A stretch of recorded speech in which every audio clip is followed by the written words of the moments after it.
أعوذ بالله من الشيطان اللعين الرجيم.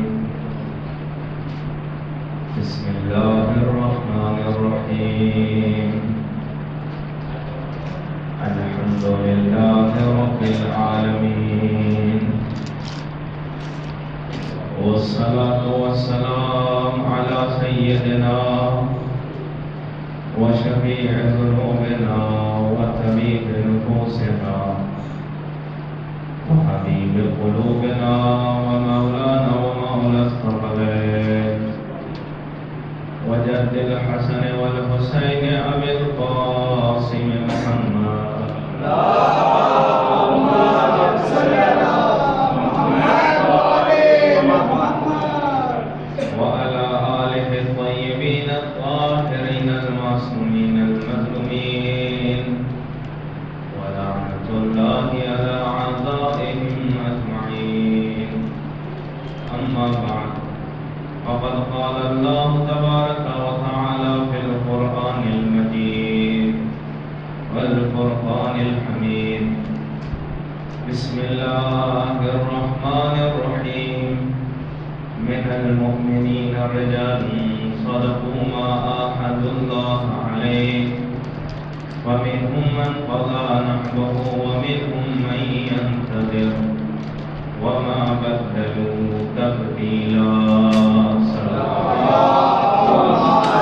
على محمد وآل محمد. اذان محترم، اس عشرے کی 5ویں مجلس. اب تک بہت سے مقدمات اپنے امام وقت کو سمجھنے کے ہم نے طے کر لیے ہیں. بہت سی گفتگو الگ الگ دنوں میں ہو چکی. اس مجلس کا، اس عشرے کا ماحصل اور مقصد یہ ہے کہ ہم کربلا کے ذریعے اپنے آپ کو تیار کر کے اس زمانے کے حسین کے لیے آمادہ ہو جائیں. کربلا ایک تحریک کا نام ہے، ایک انقلاب کا نام ہے، جمود سے نکل کر ہمیشہ رواں دواں رہنے کا نام ہے. ہر طرح کی فکر کی آزادی، عقیدے کی آزادی، اپنے کردار سے، اخلاق سے، فضائل سے کربلا والوں کے وسیلے سے تیار کرنا ہے تاکہ ہم اپنے امام وقت کو پہچان سکیں. ہمارے لیے ایک بہت بڑی مشکل یہ ہے کہ ہم جب تک کسی چیز کی صحیح معرفت اور پہچان حاصل نہیں کریں گے تب تک ہمارے جینے کا طریقہ صحیح نہیں ہو سکتا. جیسے محسوس اگر کیا جائے تو کیا ہم اپنے امام وقت کو زندہ مانتے ہیں یا نہیں؟ اگر اپنی زندگی پہ غور و فکر کیا جائے تو ہم صرف 15 شعبان کو اشعار میں امام کو زندہ مانتے ہیں. ہم ہی وہ لوگ ہیں جن کا امام زندہ ہے. اس طرح کے مصرے ہمارے یہاں شعراء کے ذریعے آتے ہیں، مگر صرف 15 شعبان کو شعر کے ذریعے زندہ نہ مانا جائے. ہر لمحہ، ہر زمانے میں، ہر وقت، ہر انسان کے لیے یہ ضروری ہے کہ وہ اپنے امام کو زندہ مانے. اس لیے کہ جب تک اس کی زندگی اور اس کی حیات کا خیال نہیں آئے گا تب تک ہم بھی زندہ نہیں رہ سکتے.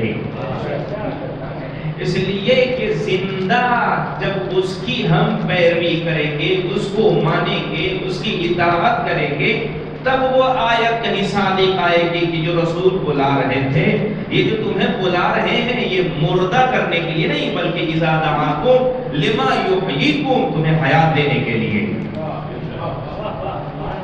اگر حیات خود انسان کو چاہیے تو مردہ لوگوں سے جڑنے سے کام نہیں چلے گا.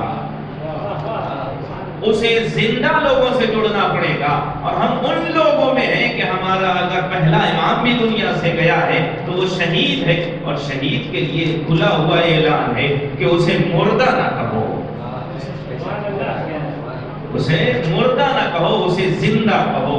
سب سے پہلے ہمیں اپنی زندگی میں اگر حیات دینا ہے تو ہمیں امام وقت کو زندہ ماننا پڑے گا، اور صرف امام کو زندہ نہیں، امام کے بیانات، فرمودات، ارشادات اور ان کے اقوال کو بھی زندہ ماننا پڑے گا۔ جب ان کے اقوال کو زندہ مانیں گے تو اس کی پیروی کرتے کرتے ہم مردہ لوگ بھی زندہ ہو جائیں گے۔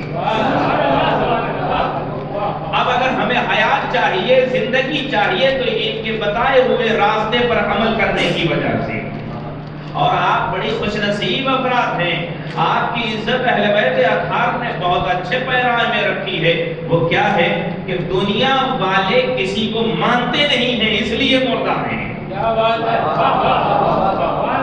دنیا والے کسی کو مانتے نہیں ہیں اس لیے مردہ ہیں، مگر ہمارا خیال ہمارے اہل بیت اطہار نے اس طرح سے رکھا ہے کہ اگر تم مر بھی جاؤ تو کہا جاتا ہے اسمام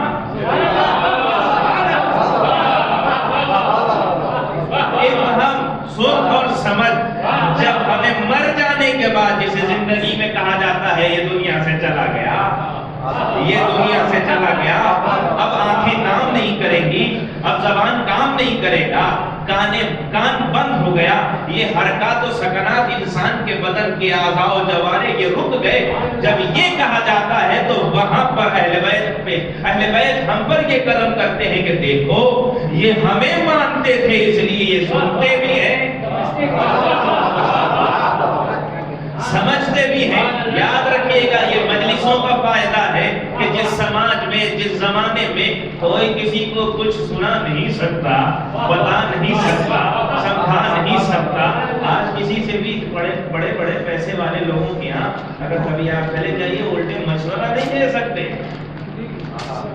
کچھ نہیں کہہ سکتے، چپ چاپ کھاؤ اور دمی ساتھ کر نکل لو، کچھ کہنا نہیں ہے اس لیے کہ بڑے لوگ ہیں۔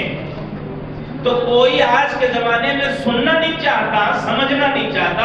یہ حسین کا کرم ہے کہ مجلس کے ذریعے ہمیں سننے والا بھی بنایا جا رہا ہے اور سمجھنے والا بھی بنایا جا رہا ہے،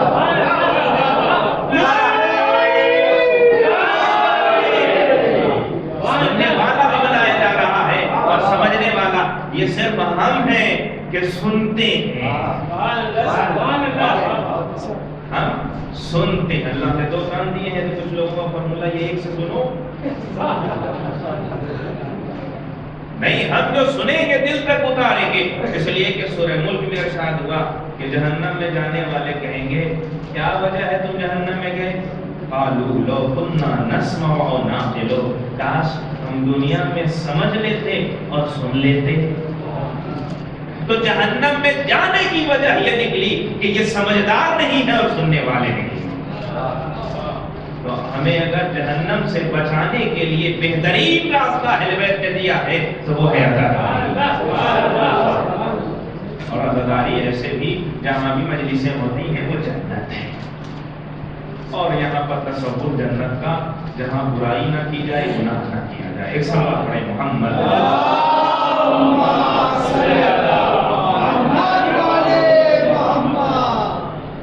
اگر ہم اہل بیت اطہار کے بتائے ہوئے راستے پر عمل کریں گے تو یہ ہماری زندگی کی ضرورت ہے کہ ہم زندہ رہیں۔ ہمیں اگر زندگی چاہیے، حیات چاہیے، اب یہیں سے آپ طے کر لیجئے گا کہ ہمارا آخری امام پردہ غیب میں ہے، 11ویں امام نے آنے والی قوم کے لیے، آنے والے لوگوں کے لیے کہا دیکھو جب میرا فرزند غیبت میں چلے جائے نا تو تمہارے لیے ہدایت کا راستہ ختم نہیں ہوگا، ان کے وسیلے سے جو نائبین آئیں گے، جنہیں مجتہد کہا جائے گا، جنہیں مراجع کہا جائے گا، جنہیں نائب کہا جائے گا، نواب اربع کہا جائے گا، دیکھو ان کو ماننا اگر انہیں مان لیا تو تم نے اہل بیت کو مان لیا۔ اب اگر یہ طے کرنا ہے کہ ہم میں سے کتنے لوگ زندہ ہیں اور کتنے لوگ مردہ ہیں تو بس ایک ہی راستہ ہے، اگر ہم آج مجتہد کی باتوں پہ عمل کر رہے ہیں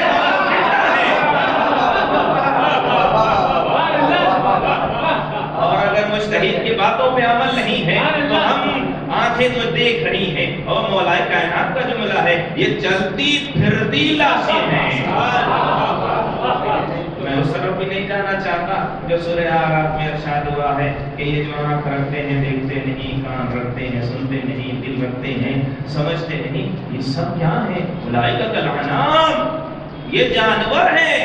اتنا ہی نہیں بل ہم اضل، یہ اس سے بھی بدتر ہیں۔ جو آنکھ رکھے دیکھے نہیں، کان رکھے سنے نہیں، دل رکھے سمجھے نہیں، وہ جانور ہے۔ غدیر والوں کو رسول نے بچا لیا۔ ایک ہی وقت میں دکھایا بھی، سنایا بھی، دلوں میں اتارا بھی،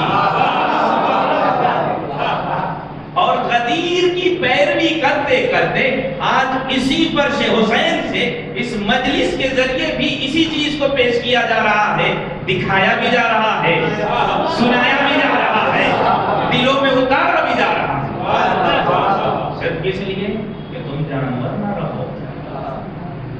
اب اگر سننے کے بعد، دیکھنے کے بعد، دل رکھنے کے بعد ہم یہ کہتے ہیں ارے مولانا زمانہ ہی خراب ہے، علی والوں کو زمانے سے لین دین نہیں ہے، یہ جہاں چلے جائے زمانے کو بدل دینا چاہیے۔ یہ بہانہ یہ صحیح نہیں ہے کہ زمانہ خراب ہے اس لیے ہم بھی خراب ہیں، نہیں، علی والا جہاں جائے گا وہ خود زمانے کو بدلے گا، زمانہ اس کا محتاج ہونا چاہیے۔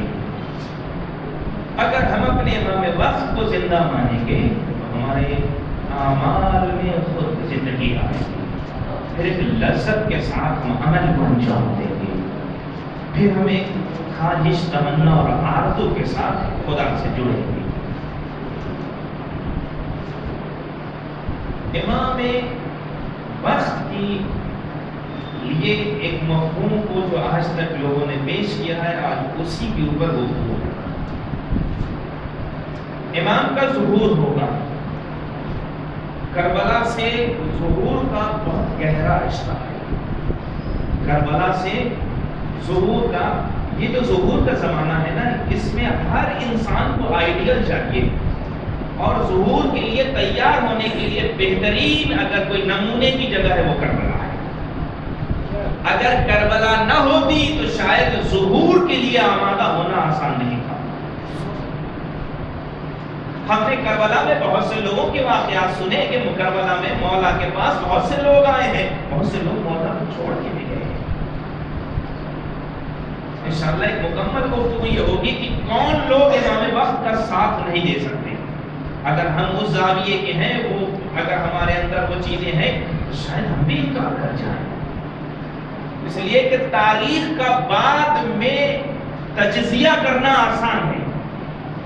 جب وقت گزر جاتا ہے اس کے بعد یہ حق ہے یہ باطل ہے یہ کہنا آسان ہے، مگر اس زمانے میں رہ کے زندگی بسر کرنا اور حق و باطل کو سمجھنا یہ آسان نہیں ہے۔ آج سمجھ میں نہیں آتا کہ کس حکومت کو بڑے بڑے علماء آ کے تائید کر دیتے ہیں، سمجھ میں نہیں آتا کون غلط ہے کون صحیح ہے۔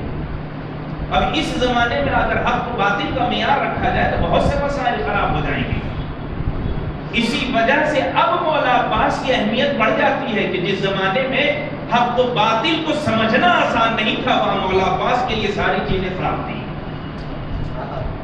یعنی وہاں پیسے سے خریدا نہیں جا سکتا تھا، وہاں حکومت کا دبدبہ دکھا کر اپنی طرف بلایا نہیں جا سکتا تھا۔ وقت گزر جانے کے بعد تجزیہ کرنا، تحلیل کرنا آسان ہے۔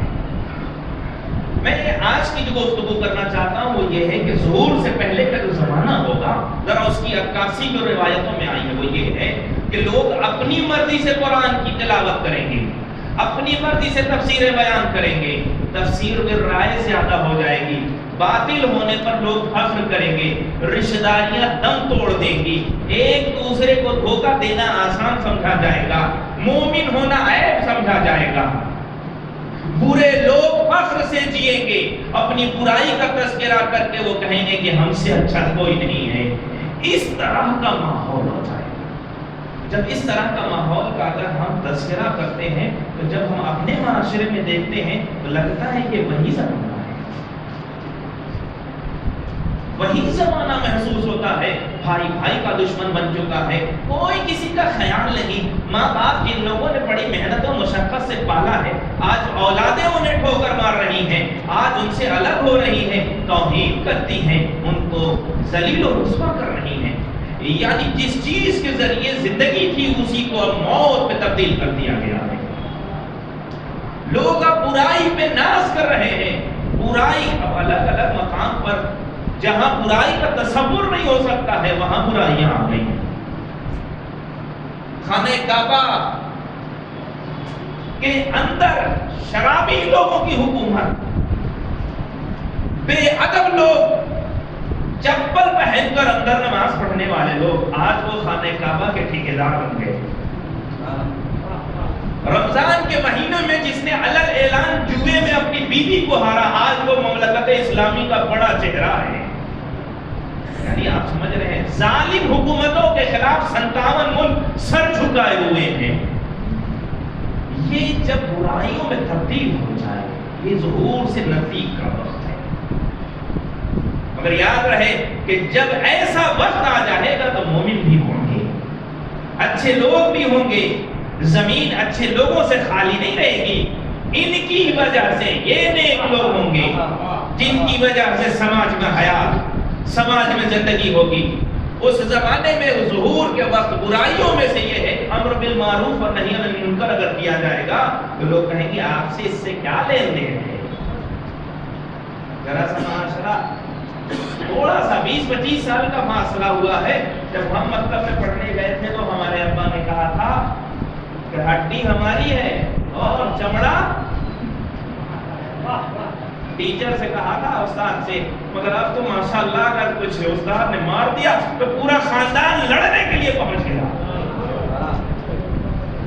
پورا خاندان۔ اب تو ہم بہانے کھوج کھوج کے جھگڑا، انہوں نے اتنا بڑا خبر، میں اس سے کم، انہوں نے مجھے ایسے دیکھا، انہوں نے مجھے ایسے دیکھا۔ اب تو ہم بہانے تلاش کر کے جھگڑے تلاش کر رہے ہیں، جھگڑے کھوج رہے ہیں، جھگڑوں کو بنا رہے ہیں۔ امر بالمعروف و نہی عن المنکر کو ختم کر دیا جائے گا، مگر کچھ اچھے لوگ ہوں گے جو اس کام کو انجام دیں گے۔ نا امید ہونے کی ضرورت نہیں ہے۔ انسان جب بھی نا امید ہوتا ہے تو خودکشی کرتا ہے۔ خودکشی کی اصل دلیل، اصل وجہ یہ ہے کہ انسان نا امید ہو جائے۔ فلا تقنطوا من رحمت اللہ، اللہ کی رحمت سے مایوسی نہ اختیار کرو۔ ولا تیأسوا من روح اللہ، اللہ کی رحمت سے مایوسی اختیار نہ کرنا، اس لیے کہ مایوسی صرف کافرین کرتے ہیں، صرف کافر ہی مایوس ہوتے ہیں۔ اگر جوان گنہگار ہے کوئی بات نہیں، اگر بہت زیادہ گناہ ہو گیا ہے کوئی بات نہیں۔ رسول کے پاس آ کر کہنے والے صحابی نے کہا تھا یا نبی اللہ میرا گناہ بڑا ہے، کہا ٹھیک ہے اللہ معاف کر دے گا۔ کہا بہت بڑا گناہ، کہا اللہ معاف کر دے گا۔ کہا زمین و آسمان کے برابر اس سے بھی بڑا گناہ ہے، کہا اللہ معاف کر دے گا۔ کہا میرا گناہ بہت بڑا ہے۔ حکمت و رسول نے مخاطب ہو کے کہا دیکھو اگر کائنات کے ذرے ذرے اور پوری کائنات کے برابر تمہارا گناہ ہوگا اور اگر خدا پہ توکل ہے، بھروسہ ہے تو وہ معاف کر سکتا ہے۔ انسان کا یعنی گناہ کرنا، شراب پینا، کوئی اور غلط کام کرنا وہی گناہ ہے، مگر اس سے بڑا گناہ یہ ہے کہ ہم مسجد نہ جائیں۔ اس سے بہت سے جوان ایسے ہیں جو کہتے ہیں ارے ہم گناہ کر لیا، اب ہم کیا اٹھائیں، تابوت کیا اٹھائیں، تعزیہ کیا اٹھائیں، مسجد میں جانے کا کیا فائدہ، ہم بہت بڑے گناہگار ہیں۔ دیکھیے آپ نے جو بھی گناہ کیا ہے وہ ایک طرف، مگر اس سے بڑا گناہ یہ ہے کہ خدا سے رشتہ توڑ دیا جائے۔ اس لیے ایسے لوگوں کی معافی نہیں ہے جو خدا سے اپنا رشتہ توڑ دیں۔ اس لیے اگر گناہگار ہو تو حسین نے حور جیسا کردار دیا ہے، صرف ایک مرتبہ قدم تو بڑھاؤ، وہ کلیجے لگائے گا، وہ کلیجے لگائے گا۔ اس کا مطلب یہ ہے کہ امر بالمعروف اور نہی عن المنکر کو مٹا دیا جائے گا۔ اچھے لوگوں کی وجہ سے اب آخری دور میں ایک دو موضوع ہے جس میں تھوڑا سا فرق ہے. کچھ لوگ کہتے ہیں ظہور کی نشانیاں کیا ہیں. آپ نے ہمیشہ سنا ہوگا، اور اگر آپ 14 ستارے اگر پڑھیں گے تو اس کے اندر 380 کے آس پاس علامات ظہور لکھے گئے. یہ ہو جائے گا لڑکوں کے کپڑے لڑکیاں پہنے گی، لڑکیوں کے کپڑے لڑکے پہنے گے، اور ہر چیز بدل جائے گی، اور بہت سے مسائل ہوں گے وہ اس میں ذکر ہیں. لیکن ایک بات یاد رکھیے گا کہ ہمارے امام کا ظہور ان علامتوں پہ نہیں ٹکا ہوا ہے. میں ایک سخت بات کہنا چاہ رہا ہوں، ایسا نہیں ہے کہ یہ پینٹ شرٹ پہننے والی لڑکیاں جب زیادہ ہو جائیں گی تو امام کا ظہور ہو جائے گا. نہیں، علامت الگ چیز کا نام ہے اور اسباب اور شرائط الگ چیز کا نام ہے. شرائط جب تک نہیں ہوں گے تب تک امام کا ظہور نہیں ہوگا. جب تک اسباب مہیا نہیں ہوں گے تب تک ظہور نہیں ہوگا. اس دنیا کا سسٹم ہی یہی ہے کہ جب تک سبب نہیں ہوگا تب تک کچھ کام نہیں ہوگا. یہ ہو ہی نہیں سکتا کہ بغیر آگ کے کوئی جل جائے، یہ ممکن ہی نہیں. ہاں، آگ کا ہونا ضروری ہے اور اس میں کودے تب جلنے کا امکان ہے. یہ بغیر اس کے یعنی سبب کا ہونا ضروری ہے، بغیر سبب کے کچھ نہیں ہوتا. یعنی مطلب یہ ہے کہ نشانیوں میں تلاش نہیں کرنا ہے. بہت سے لوگ اس چیز کے پیچھے لگے ہوئے ہیں. اب چین جیسے ہی انڈیا پہ حملہ کرے گا اس کا مطلب امام آ جائیں گے. انہی 380 علامتوں میں سے ایک علامت اب یہ ہونے والا ہو گیا نا. اب یہ ایک مشرق سے آگ نکلے گی جو مغرب کی طرف جائے گی، اب امام کا ظہور ہو جائے گا. اور اس طرح سے کئی سال کئی لوگ کئی طرح کی بات کر کے امام کے ظہور سے نزدیک کرنے کے بجائے دور کر رہے ہیں. کیا ہوا؟ نشانیوں پر ظہور نہیں ہے. اسباب اور شرائط جب تک نہیں ہوں گے تب تک امام کا ظہور نہیں ہوگا. اب اسباب اور شرائط کے پیچھے جانا پڑے گا کہ وہ کیا ہیں، وہ کب ہوں گے اور کیسے اسے پورا کیا جا سکتا ہے. مگر یہاں میں ذکر کرنا چاہوں گا صرف 5 نشانیاں ایسی ہیں، 5 علامتیں ایسی ہیں جو حتمی ہیں، اور بقیہ جو ذکر کی گئی ہیں روایتوں میں وہ غیر حتمی ہیں. وہ ہو نہ ہو اس سے کوئی لین دین نہیں. وہ 5 علامتوں میں سے آپ بتا سکتے ہیں کون سی ہیں؟ خروج سفیانی. ابو سفیان کی نسل سے ایک شخص نکلے گا جو لوگوں کو کاٹتا چلا جائے گا. ایک اس کے بعد ہے خسف بیدا. جب یہ مکے کے پاس امام سے لڑنے کے لیے یہ جب گروپ آئے گا تو مکہ اور مدینے کے بیچ میں ایک جگہ کا نام ہے بیدا. جیسے ہی یہ لشکر وہاں پہنچے گا تو آواز آئے گی اے زمین انہیں کھا لے. تو یہ خسف بیدا یعنی اس زمین کے اندر دھنس جائیں گے. یاد رکھیے گا کہ امام کے لشکر میں جب امام کا لشکر ظہور ہوگا اور جب تک تیار رہیں گے تو سارا کام معجزے پہ نہیں ہے. جو کچھ لوگ ذہن میں یہ تصور کرتے ہیں امام آئیں گے اور ایک چھو منتر ہوگا اور سب ختم ہو جائے گا، ایسا نہیں ہے. کوئی بھی کام معجزے سے نہیں ہے، معجزے سے نہیں. امام کی مدد جب لوگ تیار ہوں گے تب خدا کی کوئی نہ کوئی غیبی مدد ہوگی. مگر لوگوں کا تیار ہونا اہم ہے. جب تک یہ تیار نہیں ہوں گے تب تک کچھ نہیں ہوگا.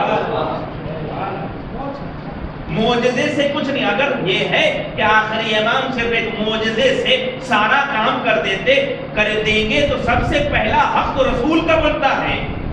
جب کافر بھی کم تھے، مشرک بھی کم تھے، اسی وقت یہ کام کر دیا کرتے.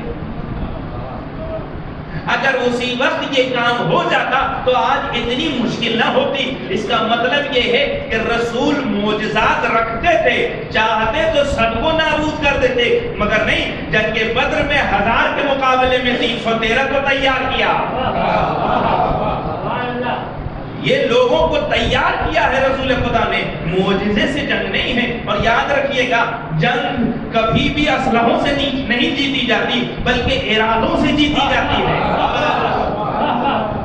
اسی لیے تاریخ کربلا اس بات پہ گواہ ہے کہ تلوار دشمن کی طرف تھا مگر تھرتھراہٹ بھی اسی طرف تھی. زینب نہتی تھی مگر پھر بھی یزید کانپ رہا تھا. یعنی اصل جنگ ارادوں سے جیتی جاتی ہے، اسلحوں سے نہیں. اسی لیے جنگ کے اصول یہ ہے کہ ہمیشہ اپنے لوگوں کو ارادے کے اعتبار سے کمزور نہ ہونے دینا. اگر ارادہ کمزور ہو گیا تو پھر جنگ احد میں بہت سا نقصان اٹھایا جائے گا. صرف ارادے کمزور ہوئے تھے. جب تک ارادہ یہ تھا کہ اب ہمیں لڑنا ہے تب تک یہ مضبوط تھے، مگر جیسے ہی ان کا ارادہ دولت کی طرف گیا پھر کمزور ہو گئے. جنگ احد بہت دیر میں جیتی گئی جو دشمن نے اس طرف سے حملہ کیا جہاں پر یہ کھڑے ہوئے تھے. المختصر 5 علامتوں میں سے پہلی علامت خروج سفیانی، دوسری علامت خصف بیضا، تیسری علامت سحر آسمانی.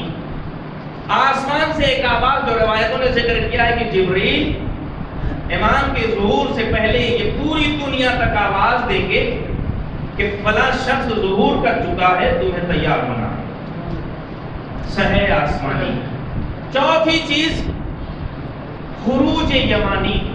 یمن سے ایک سردار، وہ جو امر بالمعروف نہی عن المنکر اور حق کو پہنچانے کے لیے کھڑا ہوگا، اس کا جب گروپ نکلے گا. اور 5ویں چیز ہے قتل نفس زکیہ.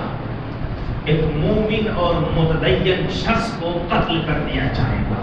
مگر یاد رکھیے یہ 5 چیزیں جب ہوں گی تب امام کا ظہور نہیں ہوگا. یہی میں بات سمجھانا چاہ رہا ہوں. یہ علامت ہے. یہ 5 چیزیں صرف ایک ہی چیز کی طرف اشارہ کریں گی. دیکھو یہ 5 چیزیں ہو کے بتا رہی ہیں کہ یہ جو ظہور ہوا ہے نا، جس شخص کا ظہور ہوا ہے یہ حقیقی ہے.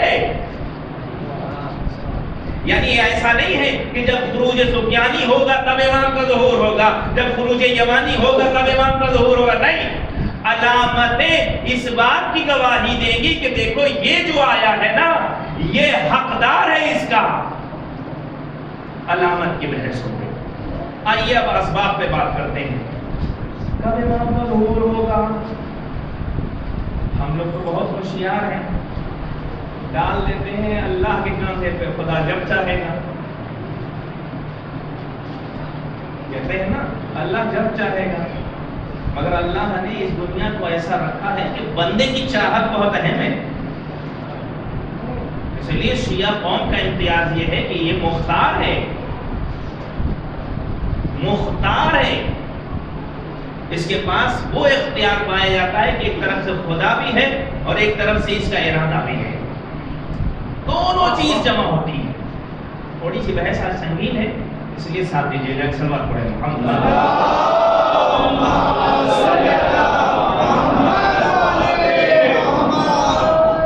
امام کا ظہور کب ہوگا؟ کیا چیزیں ہونی چاہیے؟ کس وجہ سے امام کا ظہور ہوگا؟ ان چیزوں کو کب مہیا کیا جائے اور ہمارا رول کیا ہوگا؟ یاد رکھیے 4 چیزیں ہیں، جب تک وہ جمع نہیں ہوں گی تب تک امام کا ظہور نہیں ہوگا.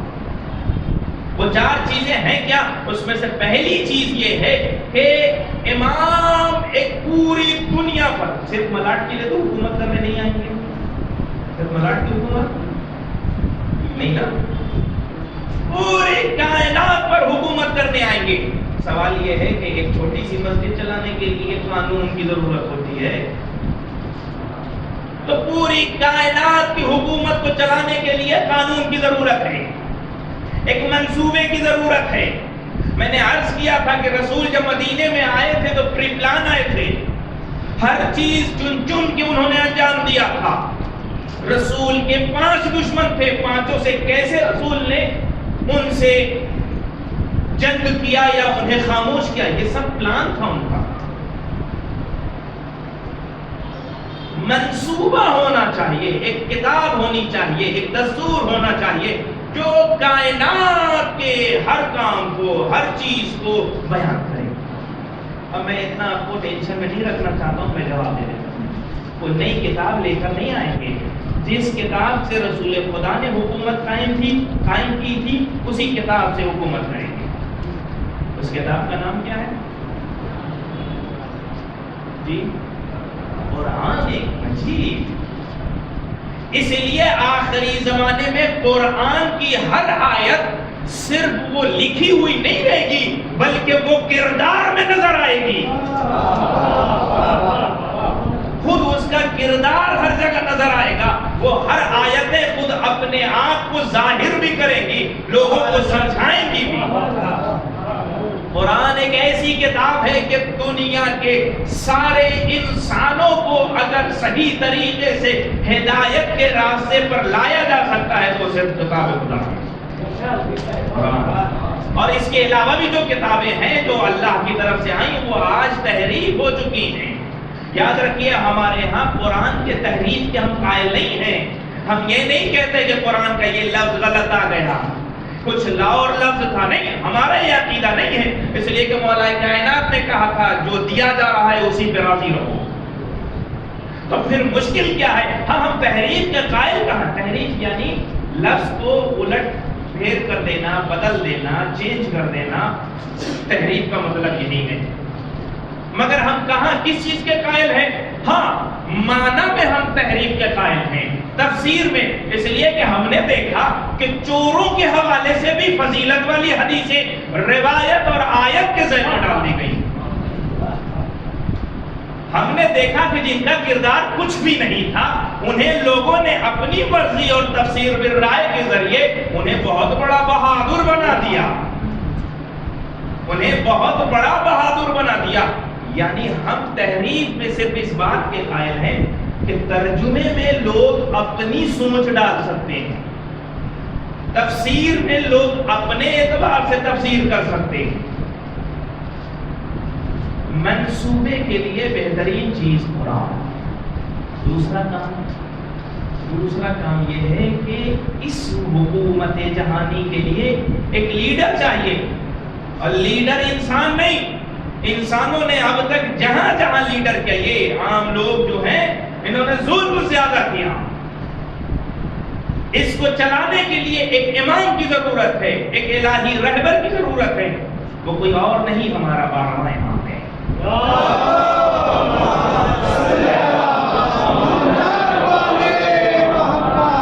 وہ کوئی اور نہیں، وہ 12واں امام۔ دو چیزیں اب میں آپ سے سوال کرتا ہوں، دو چیز ابھی روک، میں آپ سے سوال کرتا ہوں، یہ بتائیے یہ دونوں چیز ابھی موجود ہے یا نہیں؟ قرآن ہمارے سامنے ہے کہ نہیں؟ امام وقت ہم نہیں دیکھ پا رہے مگر امام ہے کہ نہیں؟ یہی میں ایک چیز کا تذکرہ کرنا، برمودا ٹرائنگل کا نام سنا ہے؟ یاد رکھیے انہی بناوٹی کہانیوں میں سے ایک کہانی برمودا ٹرائنگل ہے۔ آپ کہیں کہ اتنا بڑی تیزی سے سخت جملے بولتے رہے ہیں، جس کو ہم نے بہت اچھے سے سجا کے سنا ہے، اب تک سنا ہے، کئی لوگ اسے پڑھتے ہیں۔ میں دلیل دے رہا ہوں، برمودا ٹرائنگل کے بارے میں جو ذکر کیا گیا سب کا صرف ایک ہی ریزن ہے، وہ ریزن یہ ہے کہ امام وقت جو مہربان ہے، جو امت کے لیے ہمیشہ مہربان ہے، اس کا دل نرم ہے، باپ سے زیادہ نرم ہے، ماں سے زیادہ محبت رکھتا ہے، اس کا چہرہ دنیا کے سامنے ایسا بنا دیا گیا کہ دیکھو ایک جگہ ہے جہاں پر کوئی بھی جاتا ہے تو زندہ نہیں آتا۔ امام وہ ہے کہ جو اگر مردہ بھی اگر ان سے رابطہ کرے تو اسے زندہ کر دے۔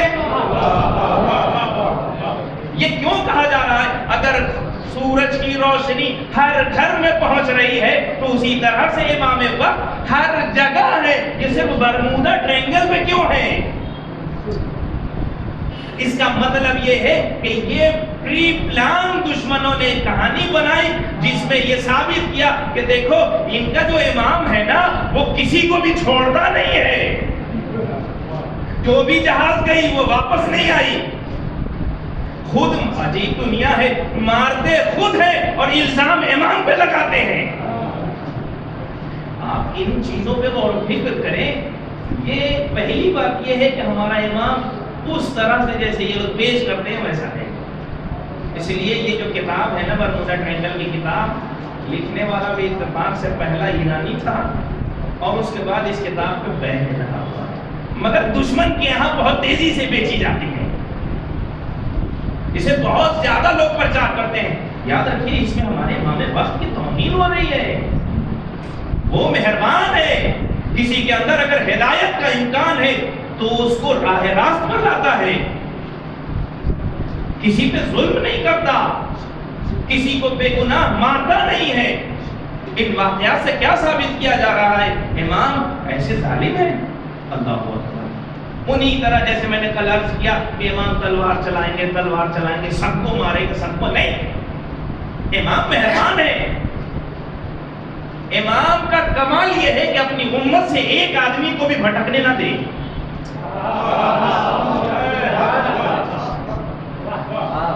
آپ کو یہ حریص علیکم رسول خدا کی صفت جو سورہ توبہ میں ارشاد ہوئی ہے، حرص یعنی لالچی.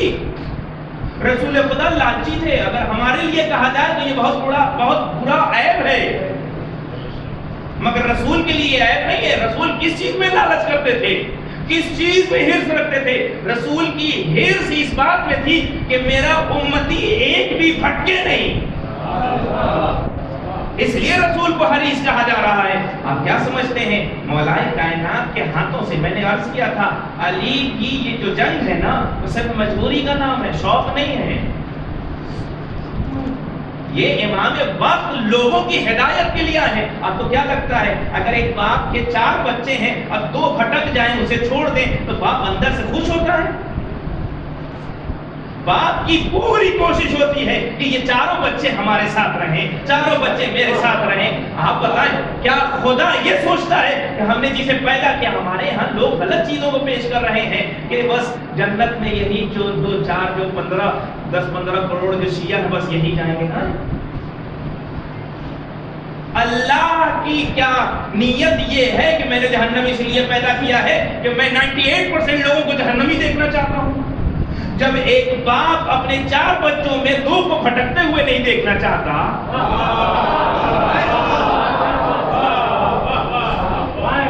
اسی طرح خدا بھی آخری مرحلے تک کوشش کرے گا کہ لوگ ہمارے جو بندے ہیں نا وہ جنت میں جائیں، جہنم میں نہیں. اسی طرح امام وقت بھی آخری مرحلے تک کوشش کر رہا ہے اور ہمیشہ انہوں نے کیا ہے کہ اگر امکان ہے تو اس کی ہدایت ہو جائے. روایتیں آپ کے سامنے ہیں. میں نے عرض کیا تھا کہ وہ جو 7 نسلوں کو دیکھ کے چھوڑ دیتے تھے، اس کا مطلب کیا ہے؟ اس کا مطلب یہ ہے کہ علی اس 7 نسلوں تک لوگوں کو تلاش کر رہے ہیں کہ میرے امتی بڑھ جائیں. اب اگر اس زاویے سے دیکھا جائے تو آخری امام لوگوں کی ہدایت کے لیے بے چین ہیں. ان کو ہدایت کا راستہ فراہم کرنا ہے. بہت سے لوگوں تک دین پہنچا نہیں، صحیح دین نہیں پہنچا، بیان کرنے والوں نے صحیح نہیں. جب اپنے غرض اور اپنی لالچ اور اپنے ارادوں کے ذریعے دین پہنچایا جائے گا پھر بہت مسائل ہیں.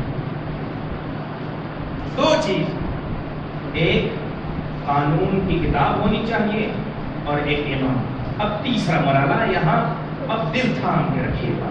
یہ 2 چیزیں اس کائنات میں موجود ہیں. اب 2 چیز اور ہے جسے تیار کرنا.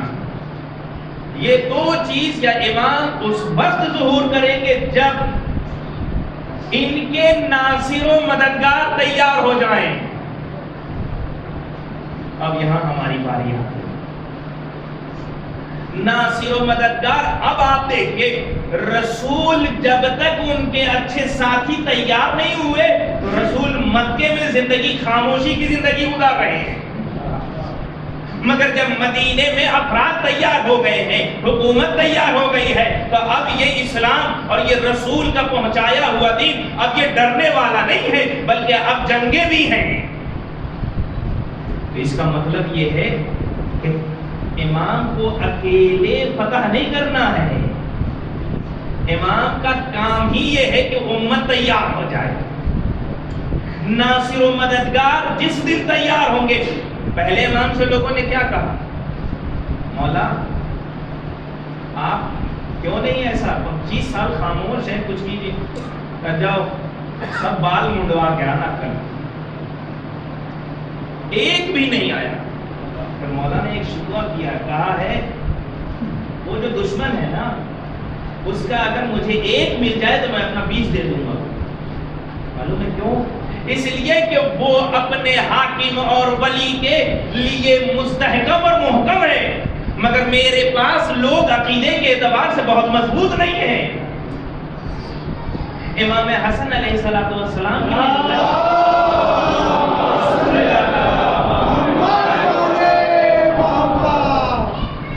وہ بھی آپ سوچئے کہ جس پلید انسان سے امام حسین نے اس کی اولاد سے جنگ کیا ہے، امام حسن صلح کیسے کر لیں گے؟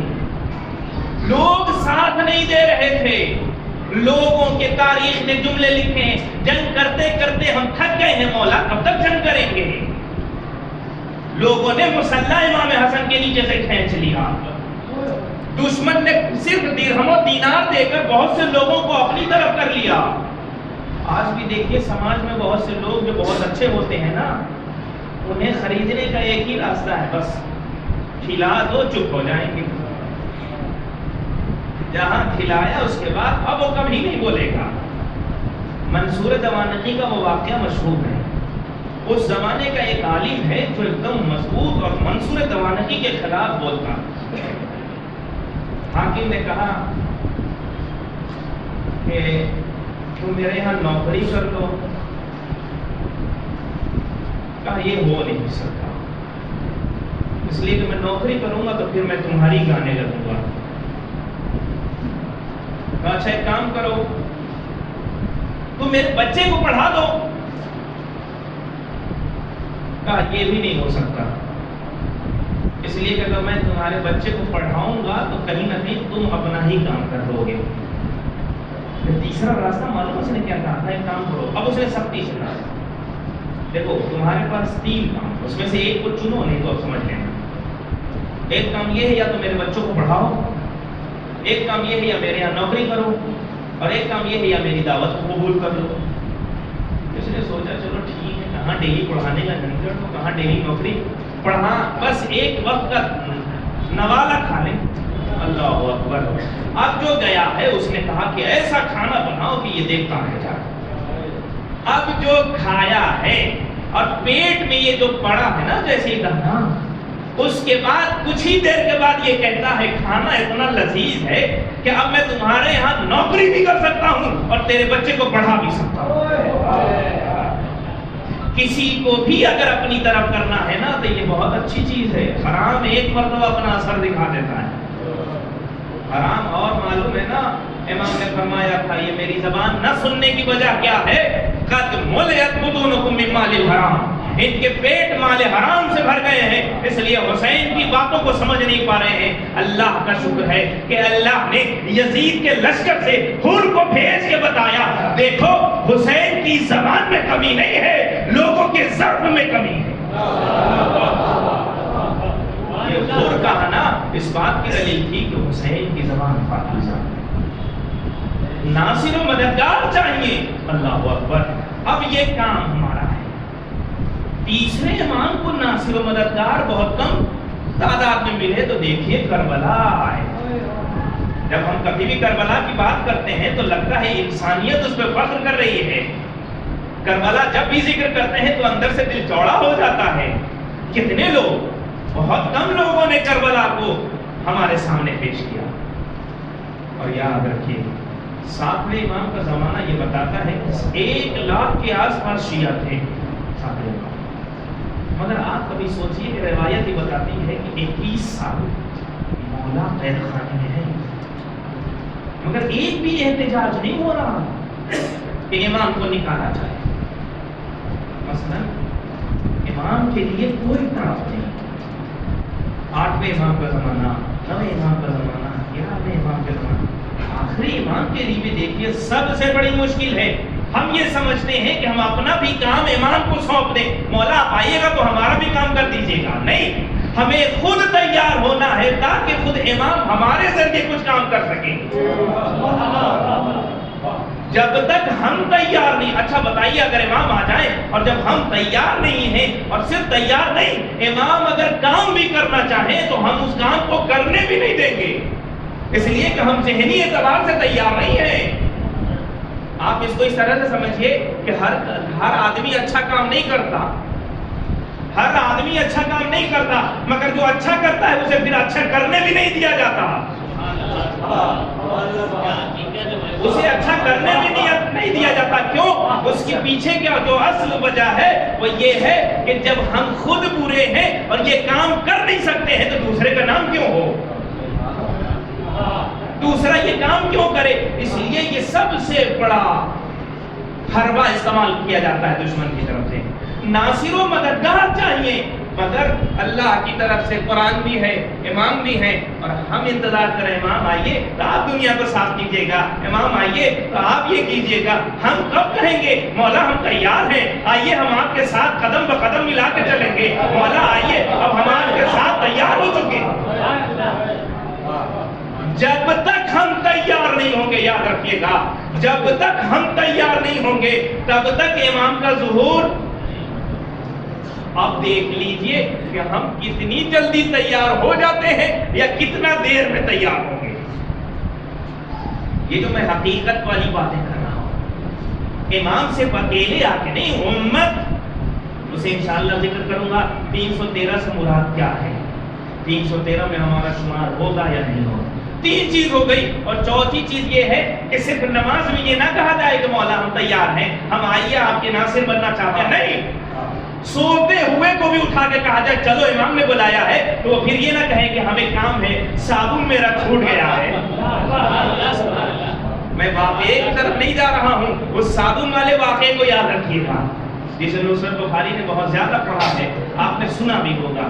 جب پہنچا مولا کے پاس، قریب ابھی پہنچ رہا ہے، اتنے میں کیا دیکھا، بارش ہونے کا ماحول ہو چکا ہے۔ کہتا ہے ذرا رک جاؤ، دوستوں سے کہا ذرا رک جاؤ، میں تھوڑا بتا دیتے کہ میں کہاں جا رہا ہوں، امام سے ملاقات کے لیے۔ تو جو میں چھت کے اوپر صابن رکھ کے آیا تھا نا، اسے اندر رکھ کے آتا۔ اللہ اکبر، امام کا پیغام آیا، جاؤ کہہ دو جس کے دل سے ابھی ایک صابن نکل نہ سکا، اس کے دل میں امام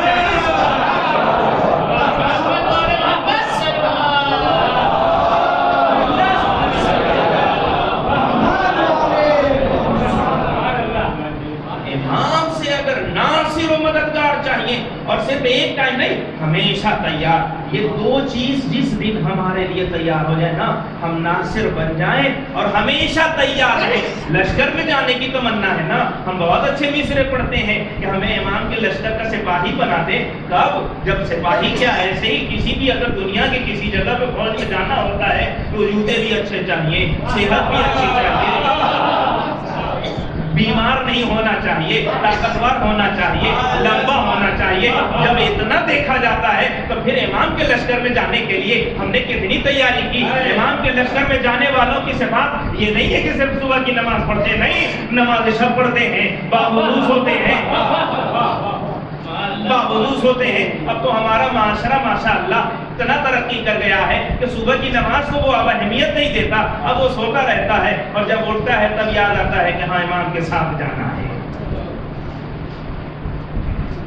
چار چیزیں جب مہیا ہو جائیں گی، جب تیار ہو جائیں گی، تب امام کا ظہور۔ وہ آنے والے نے کیا کہا؟ سہل بن حسن خراسانی نے کہا چھٹے امام سے، مولا 1000 تلواریں تیار ہیں، 1000 لوگ آمادہ ہیں، آپ قیام کیوں نہیں کرتے؟ امام سے کہا، امام نے کہا ایک کام کرو، یہ تنور ہے، اس میں کود جاؤ۔ اب یہ سوچنے لگا مولا آپ بھی مذاق عجیب کر رہے ہیں۔ مولا میں ایک بات کہہ رہا تھا، آپ تو بہت ہی ناراض ہو گئے۔ ایک مطلب کچھ دیر کے بعد ہارون مکی چلے آئے۔ امام نے کہا ہارون مکی اس تنور میں دو، چلے کچھ نہیں پوچھا۔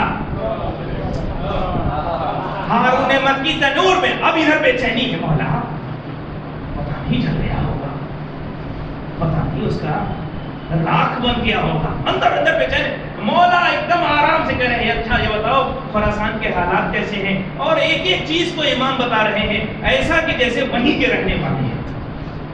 امام نے جب ذکر کافی ہوا گزر گیا، امام نے کہا کیوں پریشان ہو، جاؤ کھول کے دیکھ لو۔ اب جو کھول کے دیکھا انگارے بجھ چکے تھے،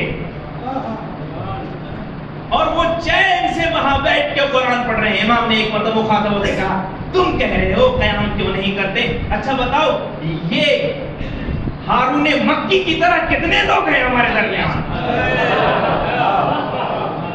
ہارون مکی کی طرح اگر لوگ تیار ہو جائیں تو میں ضرور قیام کروں گا.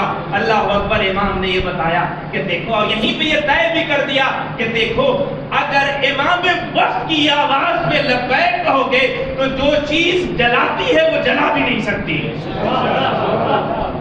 اس کا کام، اور یہ کام ایسا نہیں ہے کہ صرف ابراہیم کے لیے ہوا ہے کہ ابراہیم کو جب منجنیق کے ذریعے آگ میں ڈالا گیا تو آگ کو خاموش کر کے اللہ نے اپنی توحید کا اقرار کروایا. ارے ایسا نہیں، اگر کوئی امام کا چاہنے والا اچھا ہو جائے تو امام تو دور، خود امام کے صحابی کے لیے بھی آگ خاموش ہو جاتی ہے.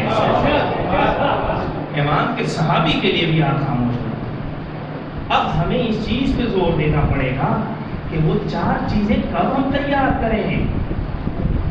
وہ جب تک نہیں ہوں گی تب تک امام کو انکار کرنے والے ہم ہی رہیں گے. ہم ہی انہیں ٹھو کر انہی کو انکار کرتے رہیں گے، ہم ہی ان کو چھوڑتے رہیں گے، ہم ان کو چھوڑ کے ٹھوکر بھی کھاتے رہیں گے. یہ چار چیزیں جب ہو جائیں گی تب ہم سمجھ لیجیے آمادہ ہیں. میں ایک واقعے کے ذریعے ایک بات کی وضاحت کرنا چاہتا ہوں. ہماری آمادگی کس اعتبار سے؟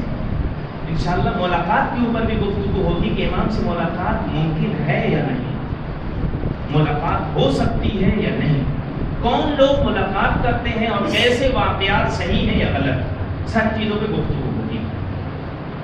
امام کے لیے تیار ہونے کے لیے یہ کرنا پڑے گا کہ ہماری جو ذمہ داری ہے اس پر ہم اپنا عمل کرتے رہیں.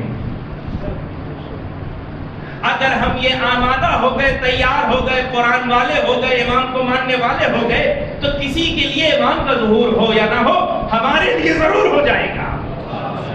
ہماری آنکھیں ضرور دیکھیں گی انہی لوگوں میں سے وہ واقعہ جو بہت معتبر ہے. وہ کیا ہے؟ آیت اللہ العظمہ سید علی سیستانی کے والد کا واقعہ، جنہوں نے یہ چاہا تھا کہ امام زمان سے ملاقات ہو جائے.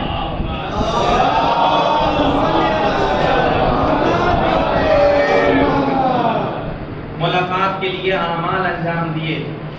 ایک مرتبہ کیا دیکھا کہ ایک گھر سے نور ہے جو نکل رہا، اس نور کی تلاش کرتے کرتے اس گھر تک پہنچے.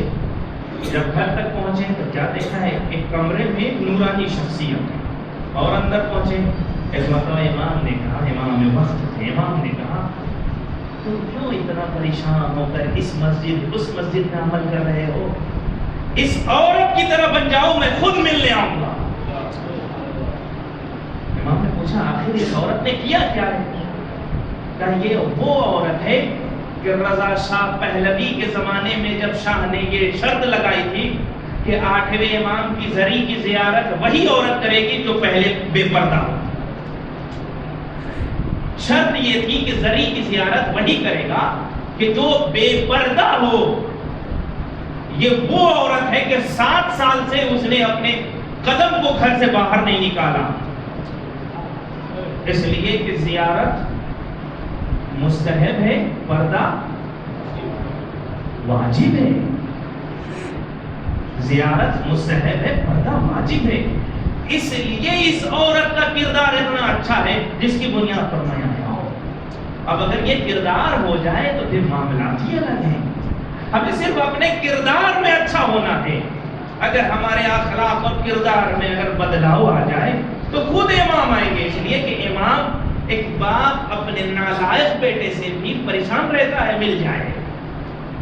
کیا یہ امت کا باپ اپنی اولاد سے ملنا نہیں چاہے گا؟ کیا اس کو تڑپ نہیں ہوگی؟ وہ چاہتا ہے کہ ہمارے بچوں، ہماری اولاد، ہمارے چاہنے والوں سے ہماری ملاقات ہو جائے، ہم اسے راہ راست پر رکھیں. اسی لیے امام کسی کی وجہ سے کریا نہیں کرتے، مگر جب چاہنے والوں کا برا اعمال دیکھتے ہیں نا تو روتے ہیں. پردے کی وجہ سے اگر ہم صرف عورتیں اگر یہ کام کریں کہ اگر وہ پردہ کر لیں، اور یاد رکھیے پردہ سے مراد یہ نہیں ہے کہ بہت سے آج کے زمانے میں یہ ہے کہ ماڈل زمانے میں بدن تو ڈھکا ہے مگر حیا ختم ہو گئی. شرم ختم ہونا، بے حیائی عروج پر ہے۔ پردے کا مطلب یہ ہے کہ حیا ہو اور مرد کے اندر غیرت ہو۔ اگر یہ غیرت اور حیا جمع ہو جائے تب جا کے کہیں اچھی فیملی نظر آتی ہے۔ معراج میں رسول خدا کے ساتھ جانے پہ رسول خدا نے کیا دیکھا؟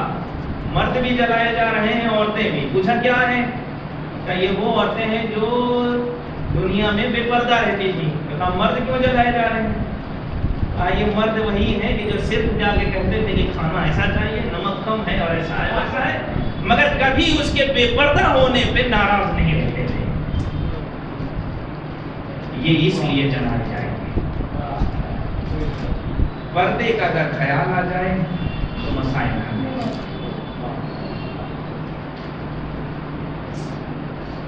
ہمیں صرف اور صرف اپنے امام سے قریب ہونے کے لیے جو ہمارے کام ہے نا اسے صحیح کرنا ہے اور کچھ نہیں۔ جو ہم کام کرتے ہیں اگر اسے ہم نے صحیح کر لیا۔ ایک شخص کا اور واقعہ میں ذکر کرنا چاہتا ہوں۔ ایک شخص امام سے ملاقات کے لیے 40 دن عمل کر رہا ہے، ملاقات نہیں ہوئی۔ اب یہ دھیرے دھیرے عقیدے کے اعتبار سوچنے لگا کہ ارے لگتا ہے جس کے لیے میں تلاش کر رہا ہوں وہ ہے بھی کہ نہیں۔ عقیدہ بھی کمزور ہو گیا۔ کچھ دن گزرنے کے بعد ایک شخص آ کے کہتا ہے تم امام سے ملنا چاہتے ہو نا؟ فلاں دکان پر امام بیٹھے ہوئے ہیں۔ اچھا، اب یہ اندر شک کے ساتھ چلو دیکھ لیتے ہیں کیا ہے، ہو سکتا ہے صحیح ہو۔ جب وہاں پہنچا ہے تو کیا دیکھا؟ امام بیٹھے اور امام نے کہا اشارے سے بس چپ رہنا اور دیکھنا کیا ہو رہا۔ اب جیسے ہی وہ پہنچا وہاں تو اس کے بعد کیا دیکھا کہ کچھ دیر کے بعد ایک بڑھیا ہے جو آئی اور اس نے کہا دیکھو یہ میں نے تالا خریدا تھا 9 دینار میں اور میں اسے بیچنا چاہتی ہوں۔ میں نے اسے استعمال نہیں کیا ہے اور میرے گھر میں ضرورت زیادہ ہے۔ جتنی دکان پر گئی ہوں سب نے 3 دینار کہا ہے کہ دیں گے اور مجھے زیادہ کی ضرورت ہے۔ اس دکاندار نے اس تالے کو دیکھا، دیکھنے کے بعد کہا دیکھو ایک کام کرو، میں اس تالے کو 7 دینار میں خریدوں گا۔ یہ اندر سے خوش ہو گئی، کہا بہت اچھا۔ یاد رکھیے اسلامی قانون کے اعتبار سے قانون یہ ہے کہ بزنس میں صرف 18% ہی آپ پروفٹ لے سکتے ہیں۔ کہ بزنس مین جتنے ہیں ان کے چہرے اندر سے خوش ہو رہے ہوں گے، خوش سے مراد کچھ اور ہے۔ 18% ہی فائدہ لیا جا سکتا ہے بس۔ مگر یاد رکھیے اب تو آپ بہت پھنس گئے۔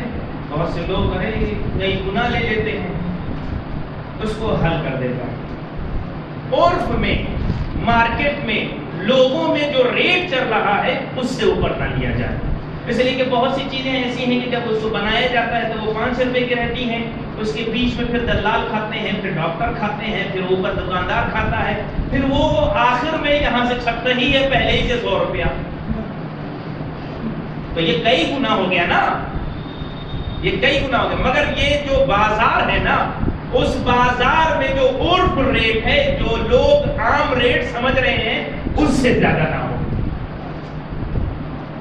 وہ فائدہ دیکھنا پڑے گا۔ اچھا جب کہا 7 دینار میں، ٹھیک ہے، تالا لیا اور وہ بوڑھے کو پیسہ دیا اور چلے گئے۔ اس کے بعد امام نے کہا اس سے سنو تمہیں اتنا عمل کرنے کی ضرورت نہیں ہے، یہ مسجد وہ مسجد یہ نہیں، یہ کرنے کی ضرورت نہیں ہے۔ سیدھا سا ایک کام کرو کہ وہ کام یہ ہے کہ تم اپنے کام دھام میں صرف حلال کو سامنے رکھو، حرام کو چھوڑ دو، میں خود آؤں گا، میں خود ملنے کے لیے آؤں گا۔ امام نے یہ طے کر دیا کہ دیکھو اگر حلال ذریعے سے رزق کما رہے ہو اور اپنے کام میں اپنی ذمہ داری کو نبھا رہے ہو تو میں ملنے آؤں گا۔ اس کے بعد اس نے اس بوڑھے سے، اس دکاندار سے پوچھا یہ بتاؤ جانتے ہو یہ کون تھے جو تھے یہاں پر؟ عجیب بات ہے، یہ تو ہر روز میرے پاس آتے ہیں۔ اس کا مطلب یہ ہوا کہ ہمیں اگر امام کو بلانا ہے تو ہمیں اپنے کردار کو سنوارنا پڑے گا. جس دن ہمارا کردار اچھا ہو جائے گا وہ ہمارے لیے ضرور آئیں گے. جس دن ہمارا کردار اچھا ہو جائے گا ہمارا امام ہم سے ضرور ملے گا.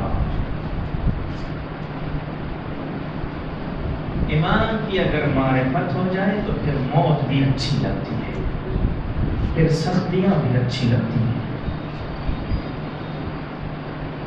پھر ہر مصیبت کو انسان دل سے لگاتا ہے. کیوں؟ اس لیے امام کے لیے.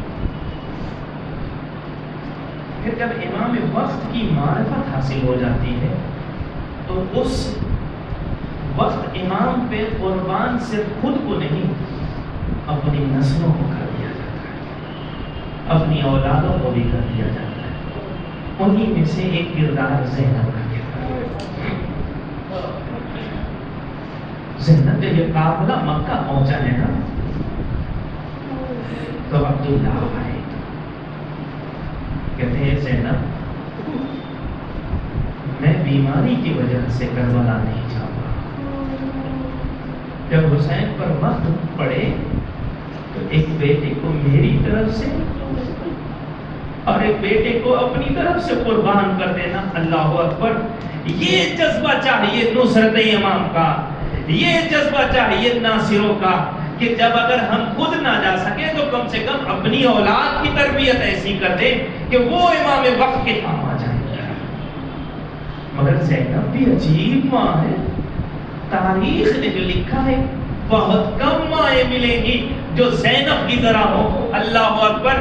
جیسے ہی کربلا میں شہادتیں ہوئی ہیں, شہادتوں میں زینب نے اپنے بچوں سے کہا ہے بیٹا کل سب قربان ہوں گے, کل قاسم قربان ہوں گے, کل علی اصغر قربان ہوں گے, کل تم کو بھی اپنے ماموں پہ قربان ہونا ہے. اتنا ہی نہیں, ارے زینب نے اپنے بچوں کی لاشوں پہ شکر کا سجدہ کیا. اتنا ہی نہیں, جب 11 محرم آئی اور جب ساری عورتوں نے اپنے چاہنے والوں پہ خود کو گرا دیا, ارے زینب نے حسین پہ رونا شروع کیا, کلثوم نے عباس پہ ماتم کرنا شروع کیا, ارے رباب نے اصغر پہ گریا شروع کیا, ارے ساری بیویاں اپنے شہیدوں کا ماتم کر رہی تھی. اتنے بے گرامی نے سید سجاد سے پوچھا کیا ان بچوں کی ماں زندہ نہیں ہے؟ ارے جیسے ہی کہنا تھا ایک مرتبہ سید سجاد نے کہا ارے ان دونوں بچوں کی ماں میری بوبی زینب.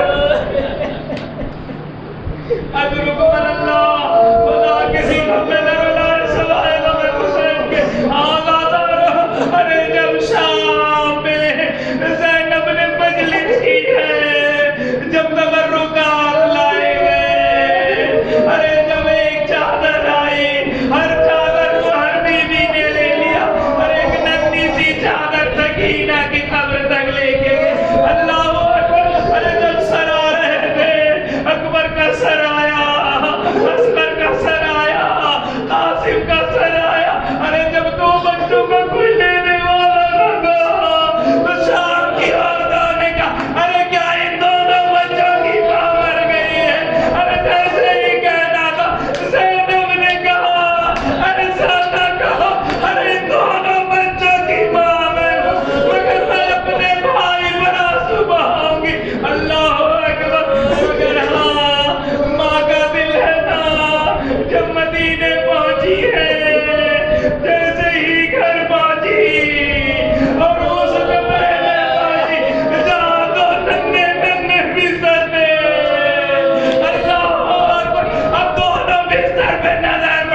رضا بقضائه وتسليما لأمره فرض على محمد وآل محمد وسلم ہمیں ناصر امام زمان بننے کی توفیق عطا فرما ہماری عبادتوں کو قبول فرما ہمارے کردار کو سنوار دے ہماری عزاداری کو قبول فرما پروردگارہ ہمارے سروں پر علماء کا سایہ قائم اور دائم رکھ پروردگارہ سب سے اہم دعا ہمارے امام کے ظہور میں تعجیل ہمیں اس لائق بنا دے کہ ہم ان کے انصار عوام میں شمار ہو سکیں ربنا تقبل منا انك انت السميع العليم اللهم صل على محمد وآل